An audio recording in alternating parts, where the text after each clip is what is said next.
It's a delicate start to the season for Barcelona, for a team that is so strong on the pitch, a Champions League winning worthy team. It's all a bit up in the air and last minute come the close of every transfer window. They almost always find a solution in the end, but it's never easy with the hole they were in financially, thanks to Bartomeu, rules that La Liga has put in place, and the constraints that come with them. With this stadium project, we're seeing a similar but different thing happen.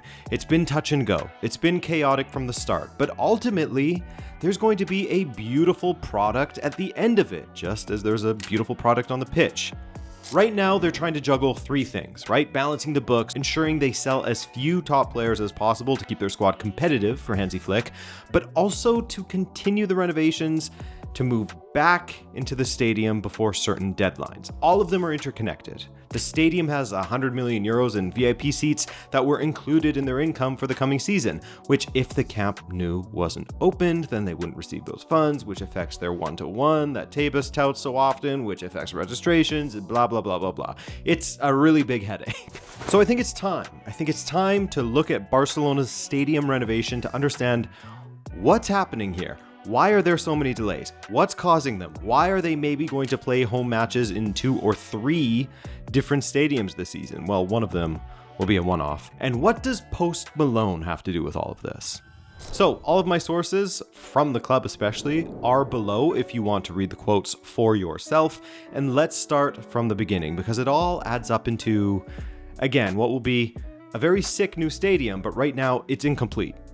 It is what it is, an incomplete stadium. Construction has actually been pushed back numerous times in the last 2 decades when it comes to renovating Camp Nou, with Barça socios voting in favor of Espai Barça, that's the current project's name, in 2014, as you can see here. But just a jump scare warning for Barça supporters, Bartomeu will be on screen. But yes, back in 2014, they voted to go ahead with Espai Barça project and took this awkward photo together. Hello, welcome to 2021, where a different firm was supposed to take care of the stadium with architect William Manarelli, who was also in charge of Barcelona's real estate under Bartomeu, overseeing the project with financing in place already. But as you know, this year, 2021, was also when Laporta was taking over in March of 2021, and he and his board scrapped all of that and begun the bidding process again. In fact, Laporta had ambitions to redesign the stadium during his first term from 2003 to 2010, but nothing came of it. So I guess he didn't want to go ahead with someone else's vision for the stadium. He had his own that he wanted to pursue. And this is putting your stamp on something that will be around for a long time. So I can understand a bit of, natural ego that goes into it, right? He wants it to be his thing. Laporta and his other directors wanted to change the original stadium, the old one that was standing, even more than the Manarelli plans had, including the addition of a double ring of VIP boxes between the second and third tiers, rather than just a single ring, amongst many other changes. With Laporta's plan, his and his board, but for simplicity, it's Laporta's plan here, they had to demolish more of the stadium than necessary with the old renovation plans. So Laporta's were more complex, with the idea being that the final product would be better, with the idea that it would maybe add more value and revenue opportunities in the long run, but more labor intensive, and that they are demolishing the third tier of the old Camp Nou to put 40,000 seats on it, as well as more VIP boxes, etc. Detractors who prefer the older, simpler plan argued that Laporta's wouldn't even have that much more benefit, despite being more expensive and much more technically difficult on the construction side of things, more complex.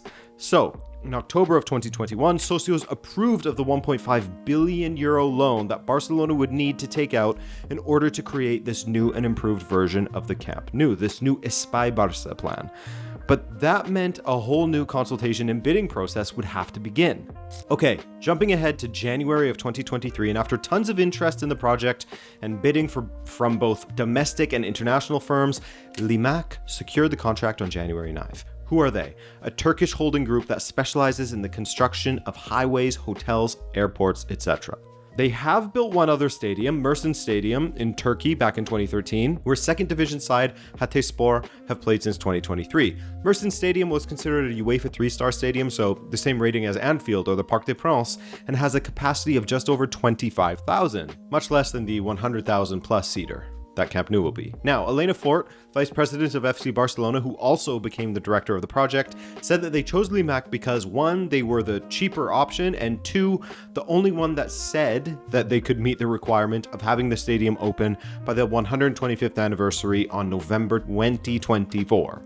She said, quote, "We want the Spotify Camp Nou to be built in the shortest possible time at the best price. 2 things that this company can do."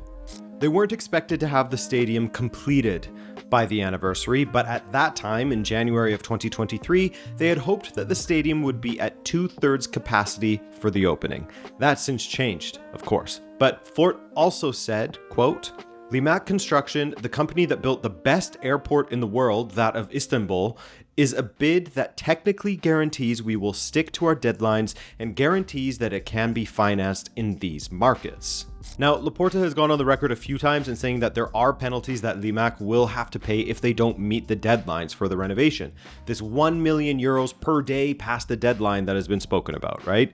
Right now, they are not discussing these penalties, as they don't want to sour the relationship with Limak before the project is finished. But hey, with how late it is, free stadium on the way.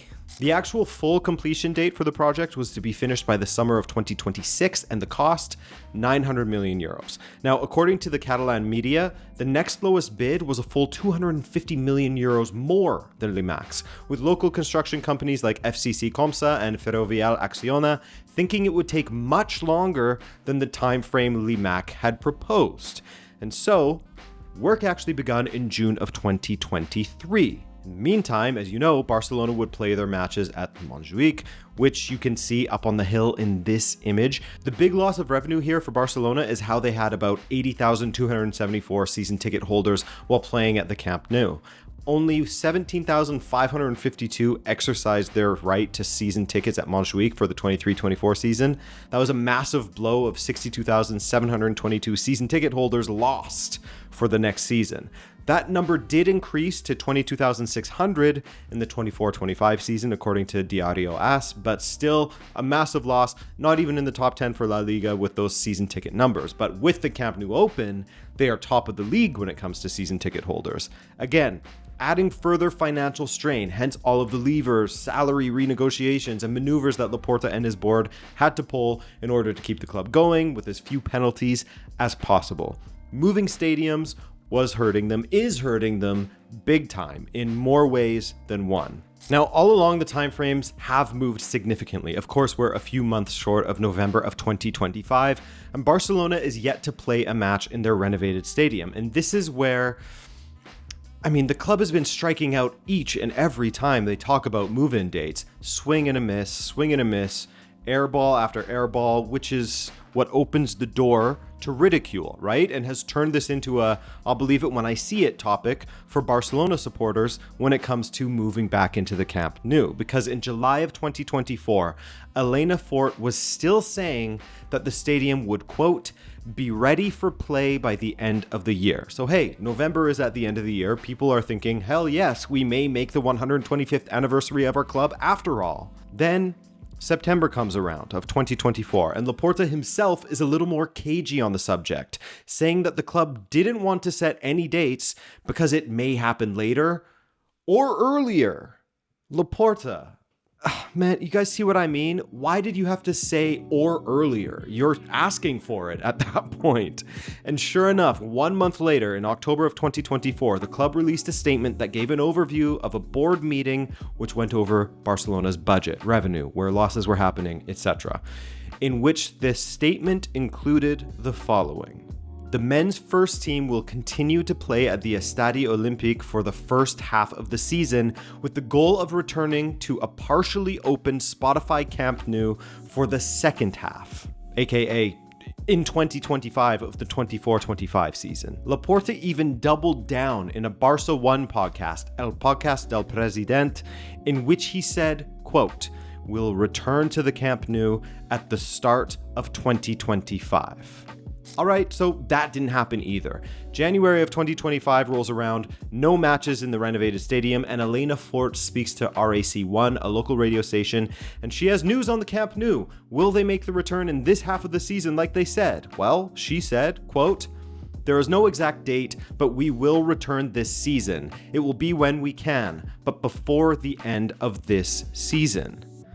Yeah, I mean, that didn't happen either. New goal, the beginning of the 25-26 season, so this season. So again, you can see what I mean. The club, and mainly Fort and Laporta, should have just been more realistic. I understand that their financial health hinges on moving back into Camp Nou, so they're anxious to do so. I get that, but they need to be way more prudent and careful with their words. After the first couple of missed targets, they should have taken a PR stance of, look, things are progressing. Given the state of the world and the delays that everyone is feeling, it's too difficult to say when we will be ready. But as soon as we know, as soon as we have a clear picture, we will let you know. I mean, that's incredibly easy for me to say, right? But one missed deadline, that's understandable. We get it. 2 wrong guesses, okay, let's stop guessing. But to continue to set deadlines and not meet them, you gotta just lock it up, guys. You gotta stop giving false hope to your supporters and opening the door to ridicule. And this is the big question, right? Why have there been so many delays here? How could they have been so far off with their predicted return? Well, to be fair, they're actually only about 1 year off right now, which by stadium construction terms isn't too bad. Just look at how these stadiums were delayed as well. A lot of them have delays. But anyway, some things that contributed to this timeline slowing things down is that Barcelona's timeline accounted for 24-hour workdays from the beginning of construction, but the city of Barcelona initially rejected 24-hour per day building schedule, enforcing a schedule of 8 a.m. to 10 p.m. initially. This adds a lot to the timeline in itself, as that's 10 fewer hours per day, 50 per work week, which is massive. That's more than an entire work week in an average workplace. So with every week worked, you are falling behind more and more from your original goal. However, they granted permission for 24-hour work at various points in time during the renovation. That meant that work could be continuous from 8 a.m. on a Monday all the way to midnight on a Friday. Work happens on Saturdays as well, but from 10 a.m. to 8 p.m. and no work on Sundays. The catch is, at night, the noise bylaws don't allow the workers to do anything that is loud. So people still live in the area, you know, they got to be able to sleep. The 24-hour work permit from the city council went until April 30th, 2025. Then they were awarded another 4-week permit at the beginning of May, and so on it went. Now, there are other things to take into account, of which Reddit user Tienz put in a ton of work on a post. Honestly, it was the first thing that came up when I searched external reasons why Camp Nou renovation has been delayed, and I was blown away. So great work from him. He has articles and sources to back up everything he said. I won't go deep into his post, but I've linked to it below, so go check it out. It sheds light on everything from global shipping detours due to Houthi pirates in the Red Sea, to Spanish truck drivers striking, heat law and adverse weather stoppages on the job site, how the Ukraine war affects the steel and cement supply in Europe, and more. All of these things add up and add weeks to the timeline. And that leads to, all right, wardrobe change. And making this video has been tough because so many deadlines are falling around now. But I'm doing my best here as things change. It's a live organism. So the club actually has cameras set up at the construction site, so you can see how things are moving. And as it cycles through the different cameras, you'll have different feelings.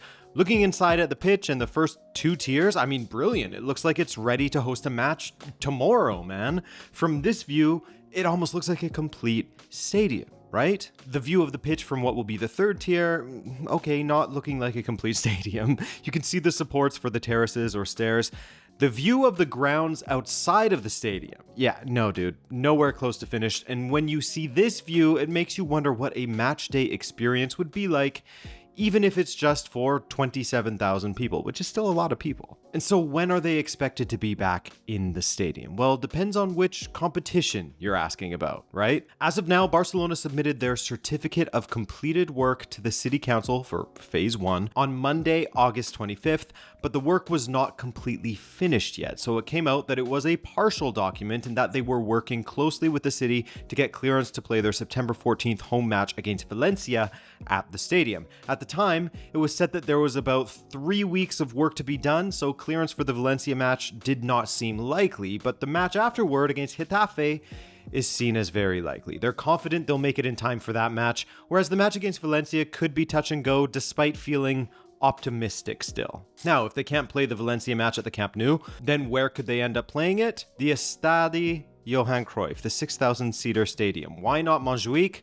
Because Post Malone has a concert there that weekend. However, Montjuïc could be where Barcelona play their UEFA Champions League phase matches, as they may not get their approval in time from UEFA, and UEFA states that all league phase home matches must be played in the same stadium. After the league phase, they could switch to the Camp Nou. It's funny though, if you go on the UEFA website right now, every home team has their stadium listed whenever you click on a fixture, whereas Barcelona's home matches, it doesn't say anything yet. So it's a big headache, right? There's a possibility that Barca could play home matches in 3 different stadiums this season. A one-off probably at Johan Cruyff Stadium, Montjuïc, and finally at the renovated Camp Nou with a reduced capacity. It's all very hectic, it's all very last minute, and it's what Barcelona supporters no doubt have come to get used to over the last few years with the running of the club.